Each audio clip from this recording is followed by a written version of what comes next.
गुरुपौर्णिमा साजरी करतो।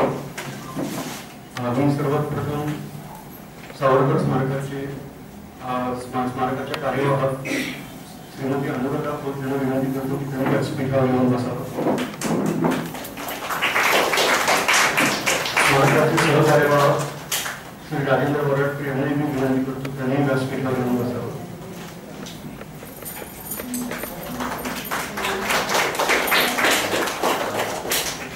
गुरुपौर्णिमेचा कार्यक्रम आहे त्यामुळे सर्वात प्रथम गुरुला वंदन करणं आवश्यक आहे।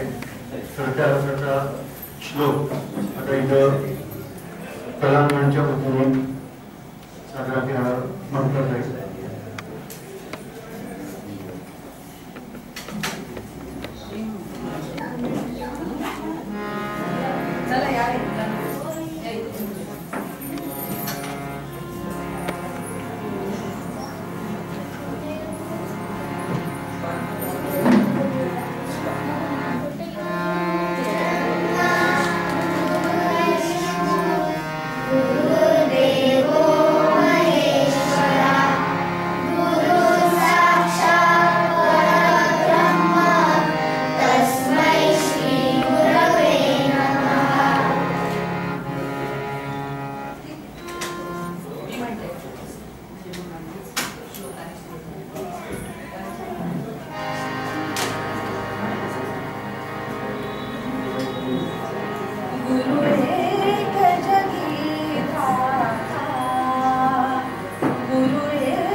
व्यास शब्दाचे अनेक अर्थ आहेत। जसं व्यास महर्षी या नावाने पण ओळखले जातात। व्यास या शब्दाचा अर्थ जुळणी करणं हाही एक होतो। तर त्या निमित्ताने आपण ही व्यास पौर्णिमा गुरुपौर्णिमा म्हणून साजरी करतो। संस्कृतमध्ये असं वाक्य व्यासोच्छिष्टम जगत सर्व, हे सगळं जग हे व्यासांनी उष्ट याचा अर्थ असं एकही क्षेत्र नाही की ज्यांना व्यासांनी स्पर्श केला नाही। आपण एक उदाहरण बघूया की महाभारत सारखा जो ग्रंथ आहे, हा ग्रंथ हा कित्येक हिंदी पिक्चरला आजही गोष्टी पुरवत असतो। पिछड़े हुए भाई किंवा ह्या सगळ्या गोष्टी ज्या कल्पना मिळतात आणि सूड या सगळ्या कल्पना तुम्हाला महाभारतात मिळतील. वेदांचे 4 भाग करणं, विषयवारी करणं हेही महर्षी व्यासांनी केलेलं काम. ह्याखेरीज सगळ्यात महत्वाचं म्हणजे भगवद्गीता जरी भगवान श्रीकृष्णाने अर्जुनाला सांगितलेली असली तरी ती उतरवायचं काम केलेलं आहे ते व्यासांनीच केलेलं आहे. आणि ह्यामुळं व्यासांचं स्मरण करणं हे या ठिकाणी अत्यंत उचित ठरतं. यानंतर सावरकर IAS स्टडी सर्कलचे विद्यार्थी थोडक्यात आपलं मनोगत व्यक्त करतील. इथं मी अमृता गिल ला बोलवतोय की इंग्लिश मधून आपलं मनोगत थोडक्यात व्यक्त करेल.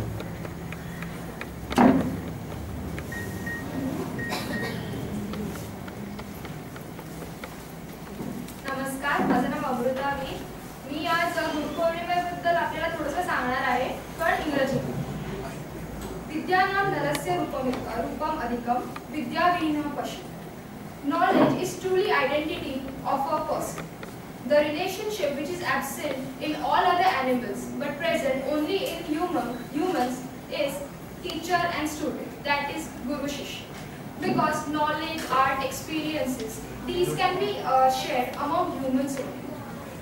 A father gives us a perishable body, but a teacher gives eternal knowledge and faith. A father brings us down on the earth from the heavens, but a teacher makes us capable of attaining those heights which make us makes us capable of attaining those heights which bring us immortality. Hence, even Alexander the Great honors his master Aristotle more than his own father Philip. These words are enough to explain the importance of gurus in our lives. Hence, Guru Purnima is the day dedicated to all our gurus, guides and mentors, which makes our lives more meaningful. This festival is traditionally celebrated by Hindus and Buddhists in the month of Ashad of Hindu calendar. Hindus celebrate it in order to honor the great sage Maharshi Vyasa, who is seen as is one of the greatest gurus in ancient Hindu tradition and a symbol of Guru Shishya Parampara, that is tradition. Hence, it is also known as Vyasa Purnima. While Buddhists celebrate this festival in honor of Buddha, who gave his first sermon on the same day at Sarnath. Now, why is Guru so important in our life? We feel bad about a negative quality we have or something that we did.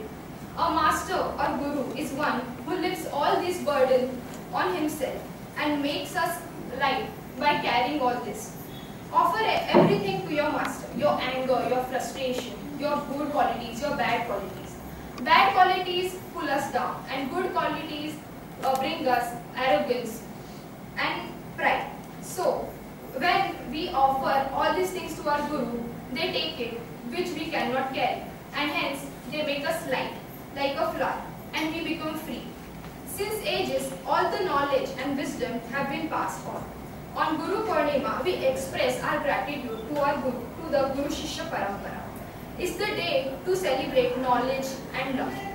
The mind is connected to moon, and the full moon denotes celebration, completion, and a pinnacle.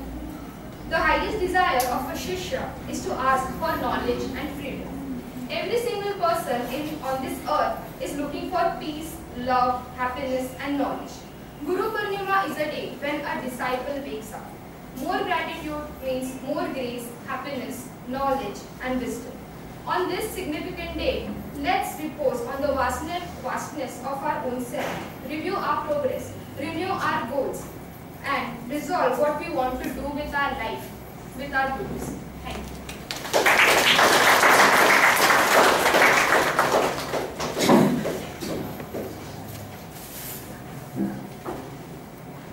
त्यानंतर Savarkar IAS study सर्कलची दुसरी विद्यार्थी सायली या ठिकाणी तुझं मनोगत थोडक्यात व्यक्त केलं.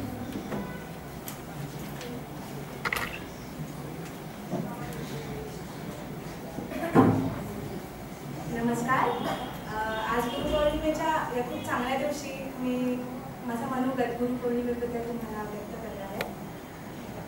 अज्ञानतिमिरान्धस्य ज्ञानांजनशलाकया चक्षुन्मिलितं येन तस्मै श्री गुरुवे नमः. म्हणजेच अज्ञानरूपी अंधारात असताना जो ज्ञानाचं अंजन डोळ्यात घालून आपल्याला प्रकाशाकडे नेतो अशा या गुरुला माझा नमस्कार असतो. आज आषाढ शुद्ध पौर्णिमा म्हणजेच व्यास पौर्णिमा, संस्कृती घडवणाऱ्यांच्या पूजनाचा दिवस. आणि ही संस्कृती घडवण्याचं खूप मोठं काम गुरु करतात. गुरूंचा या सगळ्यात खूपच मोठा वाटा आहे. भारतात पूर्वीपासूनच गुरु परंपरा होती. पूर्वी गुरु म्हटल्यावरती खूपच वृद्ध, जाणकार असे ऋषी डोळ्यासमोर यायचे. परंतु आताच्या जगात ज्यांच्याकडे खूप ज्ञान आहे आणि आपलं ज्ञान लोकांपर्यंत पोहोचवण्याची कला आहे त्यांना आपण गुरु म्हणतो. आणि त्यांना गुरु असं म्हणून आपलं मनोगत त्यांना व्यक्त करतो. माता पिता गुरुश्चेती त्रयो वंदना नृणाम सदा आयुर्विद्या बलम चेती त्रेण्याप्नोती तदा शिषा. म्हणजेच आई हिच्याकडून जीवनरूपी, गुरु यांच्याकडून ज्ञानरूपी आणि वडिलांकडून बळरूपी असे 3 आशीर्वाद आपल्याला मिळतात. आणि या 3 आशीर्वादातच गुरूंकडून मिळणाऱ्या विद्येचा आशीर्वाद आपल्याला जीवनात पुढे जायला खूप उपयोगी असतो. कारण सामान्य विद्यार्थी उत्तम गुरुकडून जे घेऊ शकत नाही ते उत्तम विद्यार्थी सामान्य गुरुकडून खूपच चांगल्या प्रकारे घेऊ शकतो. म्हणूनच आपण उत्तम विद्यार्थी बनण्याचा प्रयत्न केला पाहिजे. ज्याप्रमाणे सांदीपनी ऋषींचे शिष्य म्हणून घेण्यात कृष्ण आणि सुदामा गौरव मानत होते, विश्वामित्रांची सेवा करण्यात राम लक्ष्मण कधीही थकत नव्हते, गौडपदाचार्यांचे नाव ऐकतात शंकराचार्य भावविभोर होत असत, आणि मी सॉक्रेटिसचा शिष्य आहे असे म्हणण्यात प्लेटो स्वतःला कृतकृत्य समजत होता. असेच आपणही आपल्या गुरूंना खूपच मान देत असू. आणि हे बोलण्यापेक्षा आपण आपल्या सगळ्यांनाच आपल्या शाळेत एक छोटीशी सवय असते, कधीही आपले शिक्षक समोर आले की आपण त्यांना गुड मॉर्निंग किंवा नमस्ते बाई असं विश करतो. तर ही जी चांगली सवय आपल्याला आपले शिक्षक लावतात आणि आपला जो त्यांच्या प्रतीचा आदर आहे त्यामुळे आपले हात ते कधीही आपण आपल्या जीवनाच्या कुठल्याही उंचीवर पोहोचलो तरी आपले पूजनीय शिक्षक जेव्हा आपल्या समोर येतात तेव्हा त्यांच्यासमोर आपले हात नक्कीच जोडले जातात. आणि हाच आपल्या शिक्षकांचा महिमा आहे की एवढी साधी गोष्ट ते आपल्या मनात त्यांच्या प्रकारचा आदर जो ते निर्माण करतात त्यांच्या विद्येने, त्याचे जे काही ते आपल्याला खूप भरभरून देतात त्या सगळ्या गोष्टींमुळेच. त्यामुळे आजचा हा सुंदर दिवस अशा शिक्षकांना आपण अर्पण करूया. धन्यवाद.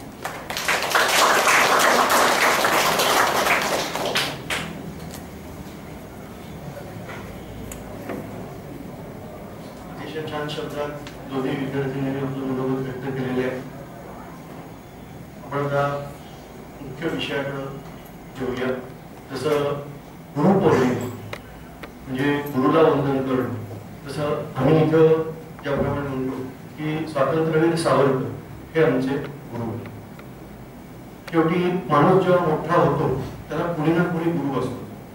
लोकमान्य टिळकांसारखी व्यक्ती आहे की ज्यांच्यामुळे सावरकर हे बऱ्याच मोठ्या प्रमाणात त्यावेळेला राजकारणात ऍक्टिव्ह झाले होते.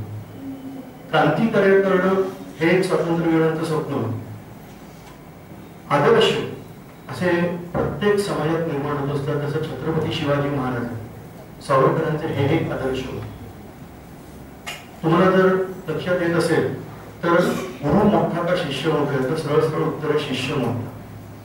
शिष्य मोठा झाला की गुरुचं नाव प्रसिद्ध होतं. त्याला तयार करण्यासाठी गुरु लागतो. लक्षात ठेवा, अलेक्झांडर भारतापर्यंत पोहोचला म्हणून आज सॉक्रेटिस आणि प्लेटो ही नावं इथे घेतली गेली. अलेक्झांडर आलाच नसता तर सॉक्रेटिस आणि प्लेटो आपल्याला कळले नसते. त्यावेळेला सचिन तेंडुलकरचं नाव आहे, त्यानंतर मग गुरु कोण त्याचे, मग हे नाव घेतलं जातं. तर शिष्याची जबाबदारी सगळ्यात मोठी आहे की आपल्या गुरूंचं नाव मोठं करायचं असतं. गुरु त्यासाठी घडवत असतात. स्वातंत्र्यवीर सावरकरांनी प्रेरणा दिलेली माणसं ही इतकी मोठी आहेत की एकेकांची नुसती नावं घेतली तरी लक्षात येईल की ह्या माणसांना स्वातंत्र्यवीर सावरकरांनी प्रेरणा दिली होती. खूप जणांना माहित नाही. समर्थ रामदास स्वामी बरेचदा म्हणतात गुप्त ते गुप्त जाणावे.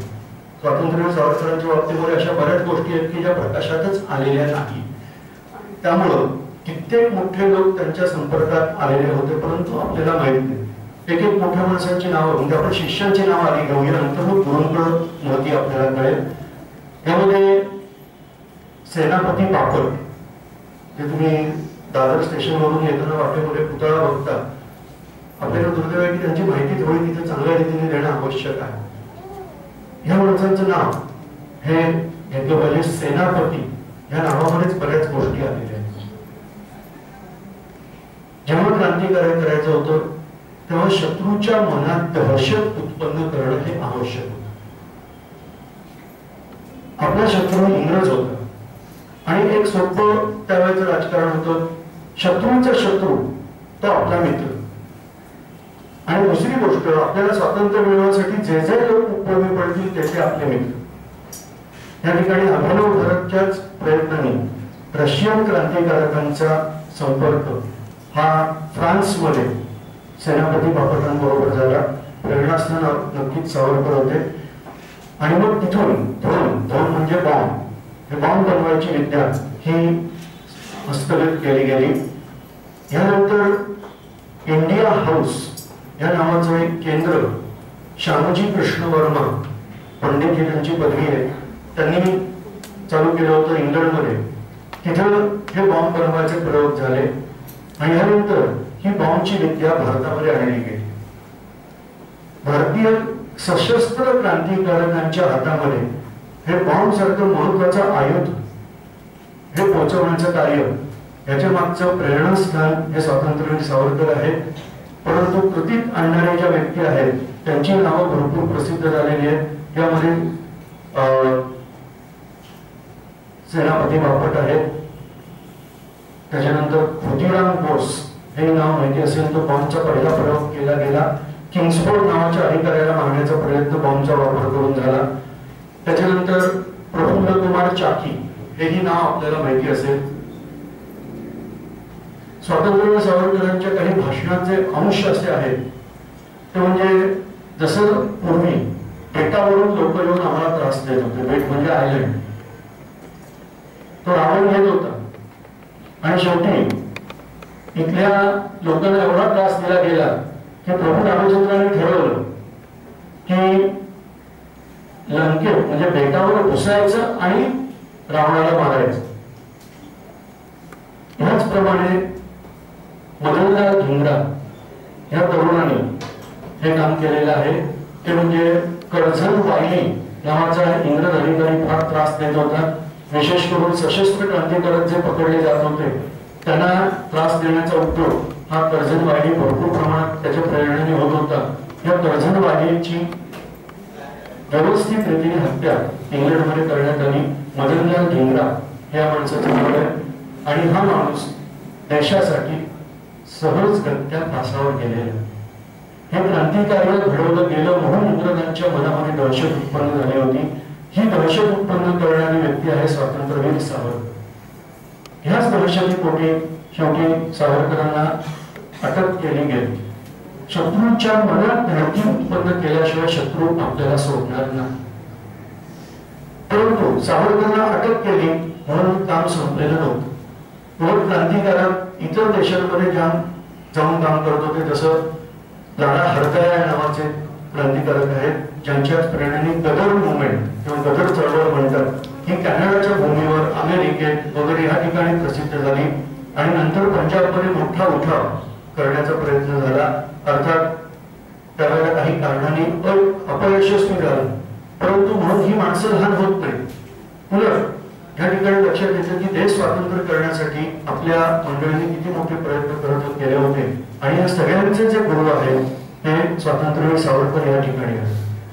पहिल्या महायुद्धामध्ये संधीचा फायदा घेऊन देश स्वतंत्र करण्याचा एक प्रयत्न फसला. कारण स्वातंत्र्यवीर सावरकर तेव्हा अंदमानमध्ये हाल अपेष्टा भोगत होते. परंतु दुसऱ्या महायुद्धाच्या वेळेला ते स्वतंत्र होते. दुसऱ्या महायुद्धाच्या वेळेला त्यांनी लोकांना संदेश दिला ते म्हणजे सैन्यात चल. भारताला सगळ्यात मोठी आवश्यकता जी आहे ती सैन्यामध्ये जायची. ज्या वेळेला क्रांतिकारकांना रिव्हॉल्वर किंवा असं शस्त्र सापडलं म्हणून पोलीस त्रास देत होते, पकडून जेलमध्ये टाकत होते, जन्मठेपा सुनावल्या जात होत्या, त्याच वेळेला स्वातंत्र्यावर सावरकर सांगतात की आता इंग्रज तुम्हाला स्वतः बंदुका चालवायला शिकवणार आहेत, मोठमोठी शस्त्र चालवायला शिकवणार आहेत, तेव्हा सैन्यामध्ये.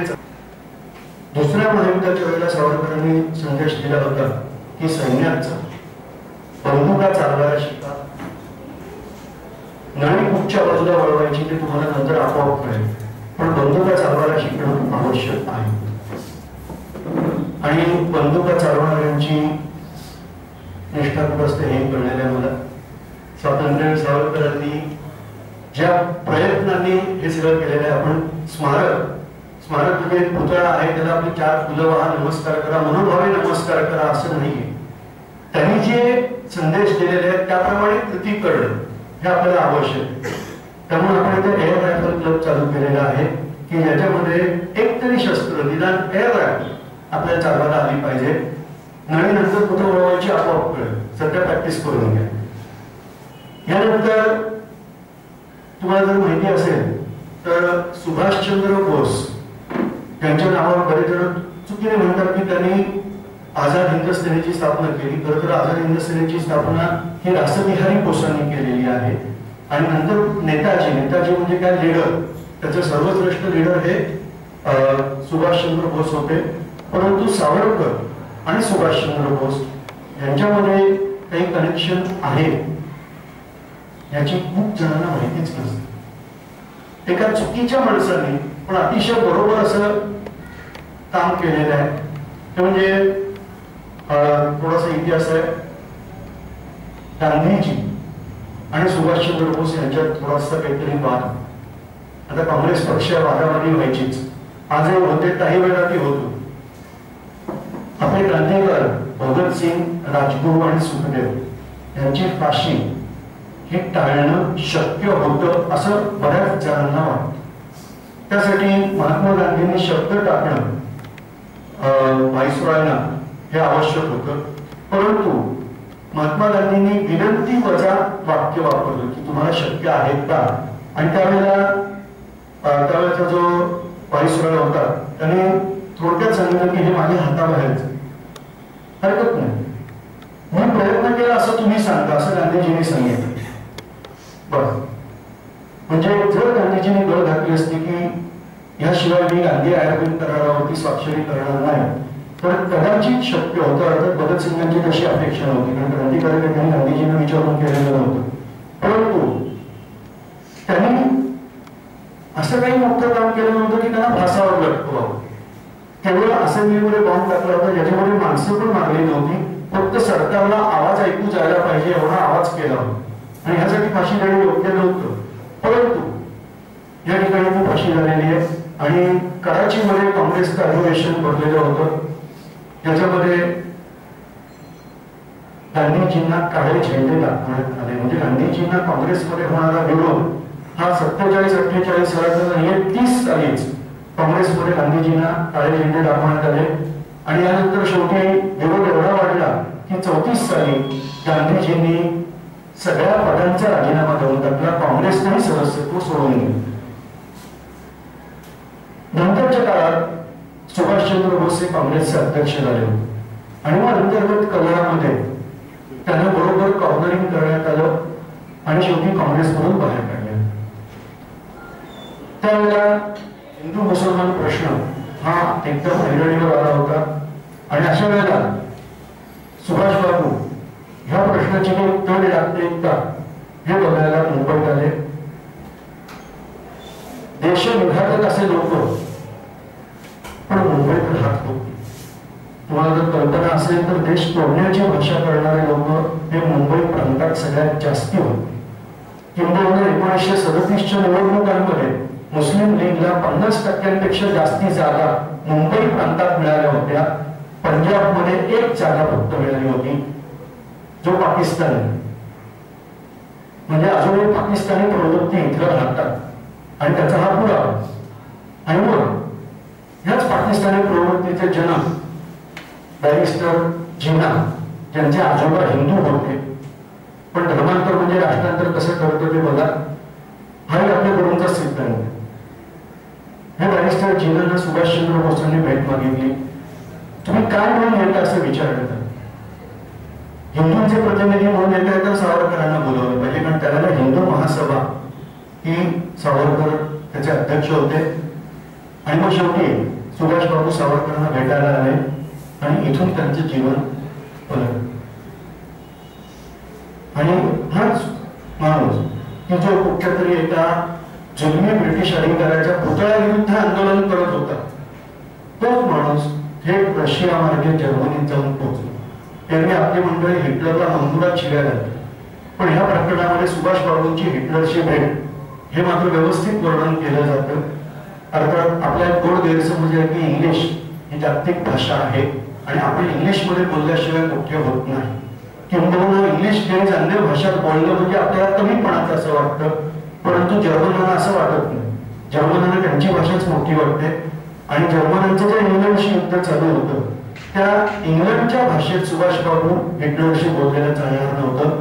आणि मग अशा वेळेला सुभाषबाबूंनी जर्मन शिकले आणि हिटलर बरोबर सुमारे अर्धा तास संवाद साधला. हिटलर बरोबर संवाद साधायला तेवढं छाती त्या माणसाची असायला पाहिजे. आणि मग हिटलरने त्यांना जपानला पाठवलं. जेव्हा सुभाषबाबू तिथे आले होते स्वातंत्र्यवीर सावरकरांना भेटायला, त्यावेळेला स्वातंत्र्यवीर सावरकरांनी त्यांना रासबिहारींचं पत्र दाखवलं की एका वर्षात जपान युद्धात उतरतो. रासबिहारी बोस हा भारतातला अतिशय महत्वाचा क्रांतिकारक. तुम्ही बरेचसे गट करा, उदाहरणार्थ काकोडी कट नावाचा एक गट आहे. कोणत्या सगळी नावं काढा, तर एक नाव आहे का रासबिहारी बोस, परंतु पोलिसांच्या हातात सापडले नाही. असाच एक प्रकार येतो ते म्हणजे गदर मुवमेंट, गदर चळवळ. पंजाबमध्ये अनेक लोकांना पकडून फासावर लटकवलं गेलं, पण रासबिहारी बोस त्याच्यातही सापडले नाही. व्हायसरॉय होता. व्हायसरॉयनी राजधानी बदलली, कलकत्त्यावरून दिल्लीला आली. माझ्या आयटी हत्तीवर बसून दिल्ली दरवाजातून आत प्रवेश करणं तो होता. ह्या निवडणुकीवरती त्याच्यावर बॉम्ब टाकायचं काम झालेलं होतं. याही गटामध्ये रासबिहारी बोस होते, परंतु सापडले नाही. आणि नंतर मात्र भारतातून ते मिसळले आणि जपानमध्ये जाऊन थांबले. आणि जपानमध्ये त्यांनी बऱ्याच कृत्या लढवून परदेशातून बाहेरून आपल्या लोकांना सहकार्य करण्याची भूमिका घेतली होती. आणि मग याच प्रयत्नातून जे भारताचे सैनिक म्हणजे ज्यांना 4 गोळ्या मारता आल्या, बंदूक चालवता आली, सैन्यात पाठव, कारण गरज होती इंग्रजांना सैन्याची, हे सगळे सैनिक पूर्व सीमेवर लढताना सिंगापूरच्या लढाईमध्ये पकडले गेले होते. सुमारे 80,000 सैनिक भारताचे पकडले गेले होते. रासबिहारी बोसांनी त्यांच्याच मार्फत आझाद हिंद सेना उभी केली, INA इंडियन नॅशनल आर्मी. आणि हीच सेना भारतात बाहेरून हल्ला करायला सुभाषबाबू भारतावर घेऊन आले. हा एवढा मोठा गट होता, परंतु फार कमी जणांना माहिती आहे की याच्यामध्ये मास्टर माइंड पैकी जी असू शकते त्या स्वातंत्र्यवीर सावरकरांचं नाव आहे. अर्थात बऱ्याच गोष्टी आहेत, गुप्त जाणार आहेत आणि वाचावेच.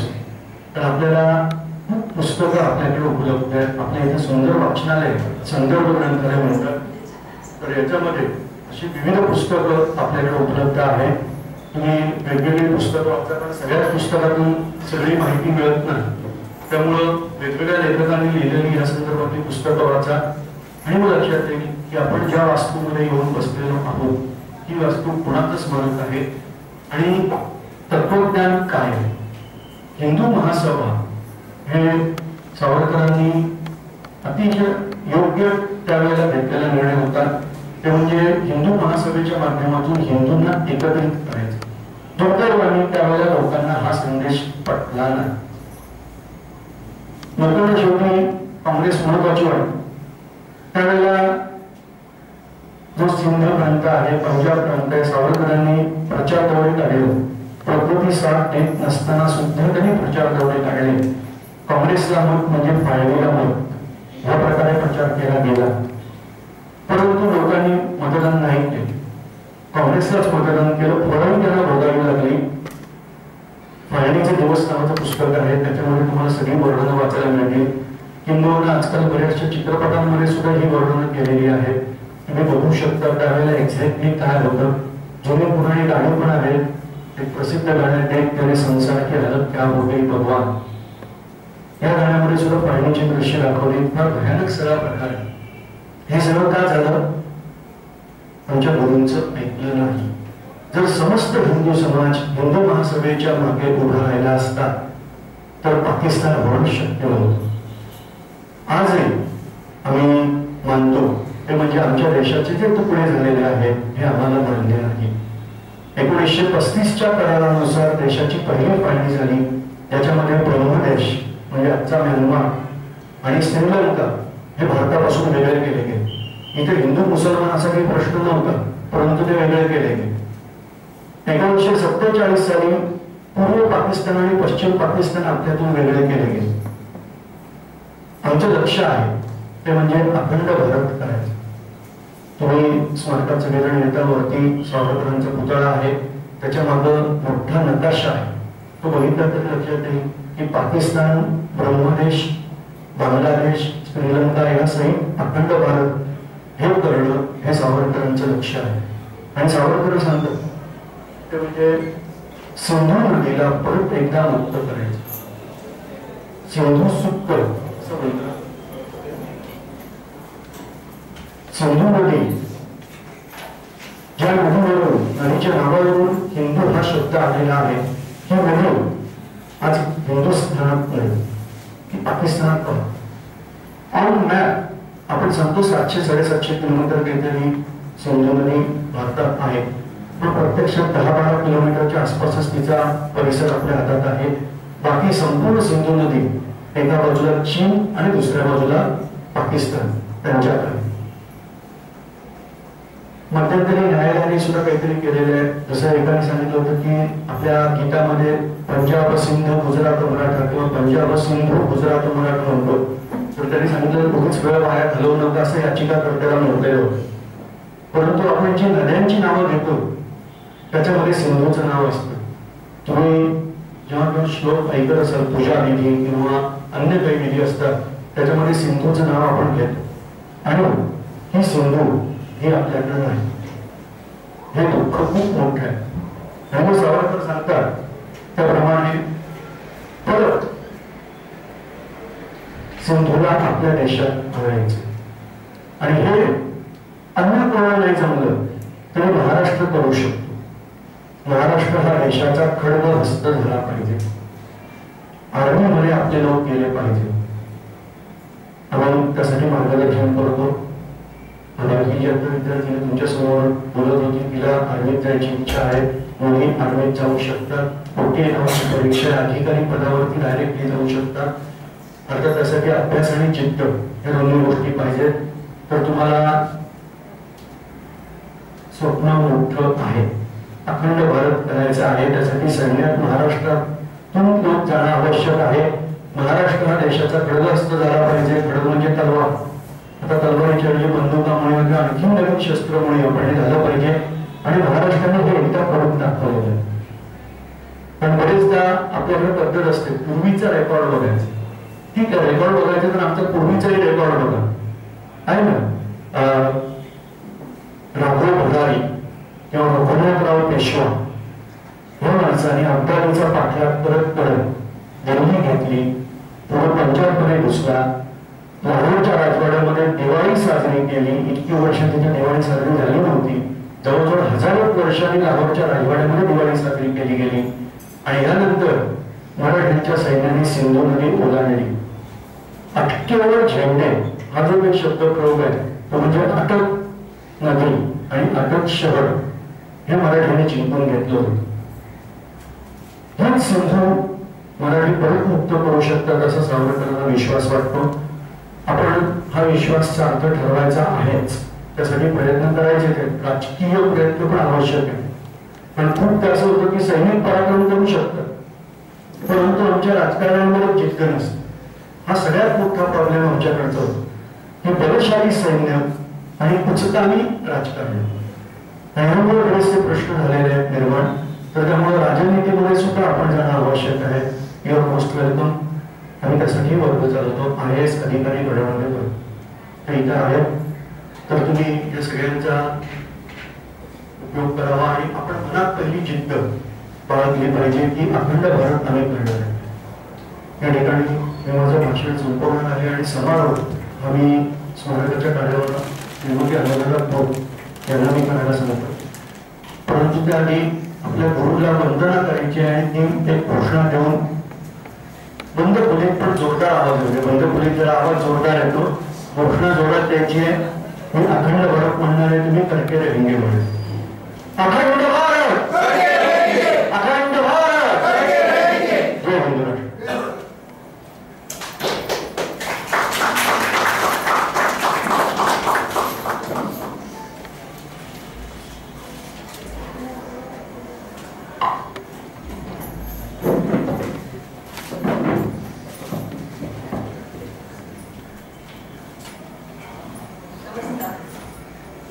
एका दृष्टीने मला हे बरं वाटते की छोटी छोटी चिल्ली पिल्ली बसली होती ती सगळी निघून गेली आणि ज्यांच्या समोर बोललेलं काहीतरी म्हणा कळे असा सगळा श्रोतृवर्ग शिल्लक राहिला. या दोन्ही मुली अतिशय सुरेख बोलल्या, खूप छान बोलल्या, पण त्यांनी पारंपरिक अर्थ जो आहे गुरुपौर्णिमेचा तो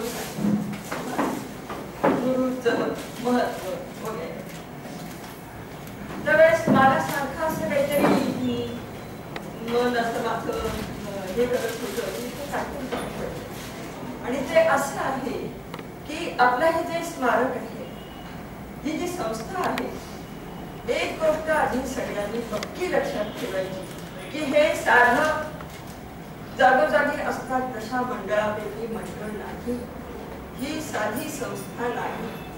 हे सावरकरांच्या नावाने उभं राहिलेलं ते गेल्यानंतर राष्ट्रीय स्मारक अशी ही पहिली संस्था आहे ज्यांच्या नावाने उभी झालेली आणि तिचं हेतू, तिची ध्येय आणि तिची धोरणे ही अतिशय वेगळी आहे. एकदा मला इथल्या कुठल्या तरी उपक्रमाच्या एका सदस्याने विचारलं होतं की आपण पूजागिरी साजरी करायची का. तेव्हा म्हटलं अरे बापरे, हे साधं मंडळ समजून चाललेत आपले की जिथे नाना तऱ्हेचे उत्सव होत राहतात. आपली संस्कृती उत्सव प्रिय आहे, आपले सण अतिशय सुंदर आहेत आणि त्यांचे आपण कितीतरी मोठाले उत्सव साजरे करतो. मात्र आपण त्यावेळेस त्या सणांच्या मागचा जे मुख्य उद्देश असतो त्या सणांचा, ज्या कारणाने ते सण निर्माण झाले, हे आपण विसरलेलो असतो. तर तसं या संस्थेच्या बाबतीत झालेलं मला दिसतंय. कारण इथे आता जे जे उपक्रम चालतात त्या ठिकाणी विद्यार्थी येतात, विद्यार्थी येतात, खूप मोठ्या प्रमाणावर इथे लोक येणं सुरू झालेलं आहे. परंतु एक मुख्य गोष्ट इथे मला घडताना दिसत नाहीये, तिचा मला अत्यंत खेद होतोय आणि त्यासाठी आम्हाला काहीतरी केलं पाहिजे हे माझ्या लक्षात येते.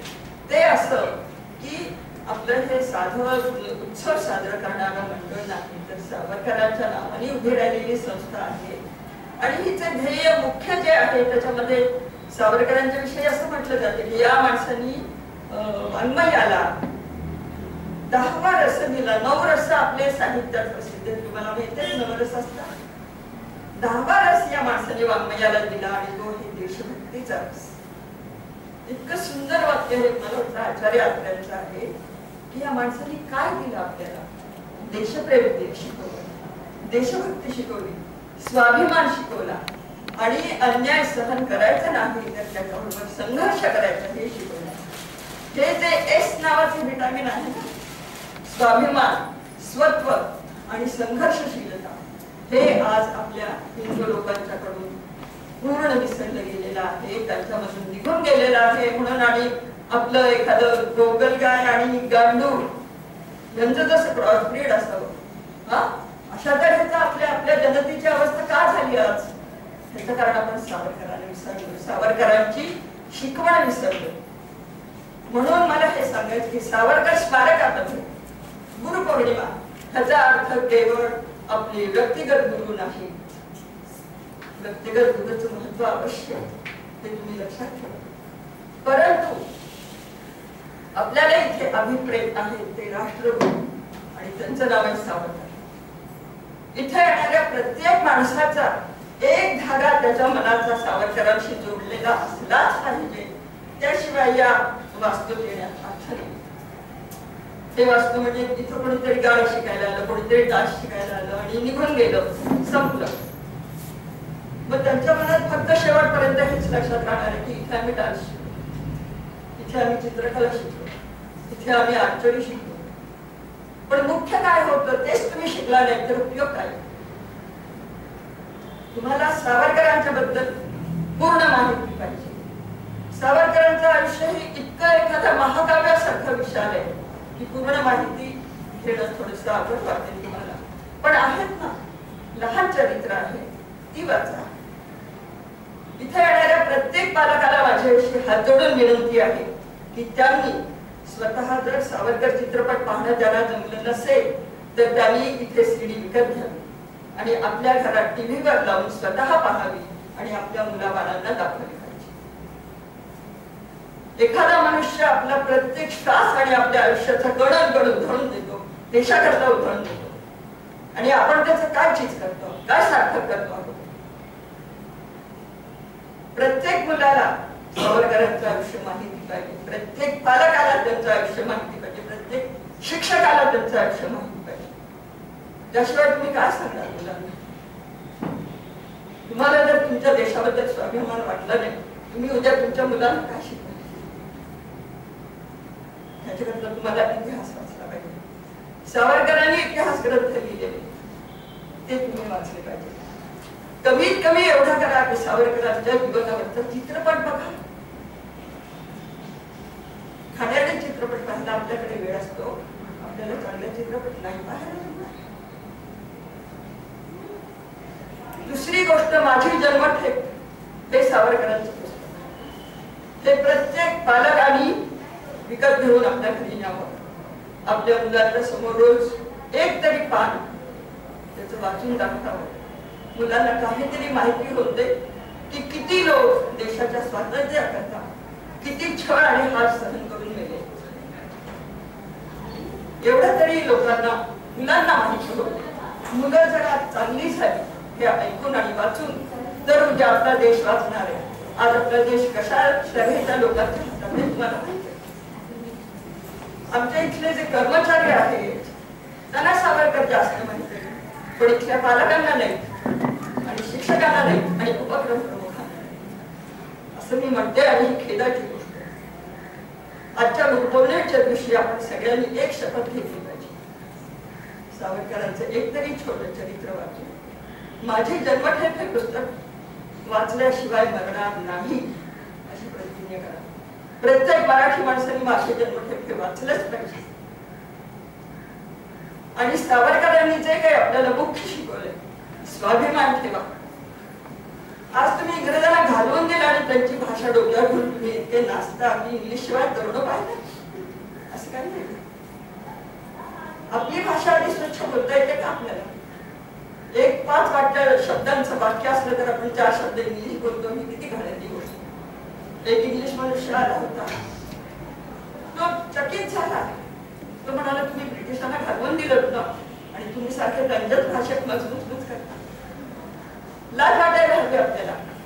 आपल्याला आपली भाषा स्वच्छ बोलता येते, आपल्याला आपल्या भाषेतले सुंदर शब्द माहिती. सावरकरांनी इतके सुंदर शब्द दिलेले, आज आपण वापरतो ते दिग्दर्शक, निर्माता आणि हजारो महापौर, हजारो शब्द सावरकरांनी दिलेला आपण वापरतोय, पण ते आपल्याला माहिती नाहीये. आणि आपण आपल्या भाषेत शब्द असताना सुद्धा इंग्लिश शब्द वापरतो. ही एक प्रतिज्ञा तरी करा ना. आज मराठी वाक्य बोलताना आम्ही संपूर्ण मराठी बोलू. आता ठीक आहे, काही टेक्निकल शब्द असतात ते ठीक आहे, आपण तिथे इंग्लिश वापरलं तर. परंतु जिथे जिथे शक्य आहे या गोष्टींना आपल्या भाषेत सुंदर शब्द आहेत. आपली भाषा किती सुंदर आहे. आमची संस्कृत भाषा केवढी श्रीमंत आहे आपल्याला माहिती. आणि तिच्यात तेवढं ज्ञान भरलेलं आहे हे आपल्याला माहिती नाही, विज्ञान माहिती नाही. 1950च्या आधीच युरोपामध्ये वेदांचा अभ्यास झालेला आणि श्रोडिंगर सारखा अणुशास्त्रज्ञ, फिजिसिस्ट हा वेद वाचून त्यांनी आपल्या थिअरीज मांडल्या आहेत. तुम्हाला माहिती आहे. संस्कृतचं काहीतरी महत्व जाणून घ्या, मराठीचं काहीतरी महत्व जाणून घ्या. आपल्या मातृभाषा आपली विसरली जाता कामा नये, हा आज मुख्य एक धडा एवढा जरी आपण शिकलो तरी खूप आहे. तेव्हा माझी इथे जमलेल्या सगळ्यांना हात जोडून विनंती आहे की सावरकर चित्रपट पहा, सावरकरांचं छोटं तरी चरित्र वाचा, सावरकरांचं माझी जन्मठेप हे पुस्तक वाचल्याशिवाय राहू नका. तर आपल्याला कळेल की आपण आज जितकी चंगळ आणि चैन करतो आहोत आणि हौसे मौजेने जगतो आहोत ह्याच्याकरता काय आहे तर लोक रक्त ओकून मेलेले ह्याची आपल्याला जाणीव पाहिजे. आपल्याला स्वाभिमान पाहिजे. आपल्याला उद्या शत्रूशी संघर्ष करता आला पाहिजे आणि यासाठी आपण बलिष्ठ झालं पाहिजे. आज इकडून चीन तिकडून पाकिस्तान सगळ्या बाजूने आपल्याला शत्रूने घेतले. आपल्याला चैन आणि चंगळ याच्यात बुडून जाताना काहीतरी शरम वाटायला आणि ही जागृती आपल्याला कधी येईल आपण जेव्हा अशा एखाद्या राष्ट्रगुरूचे चरित्र पाहू तेव्हा येईल. आणि यासाठी तुम्ही सगळेजण इथे आला थांबला आणि हा सगळा कार्यक्रम ऐकला त्याबद्दल खूप खूप आभार, खूप धन्यवाद. सावरकरांना जाताना 4 फुलं बघा आणि मनातल्या मनात निश्चय करून घ्या एवढीच तुम्हाला प्रार्थना.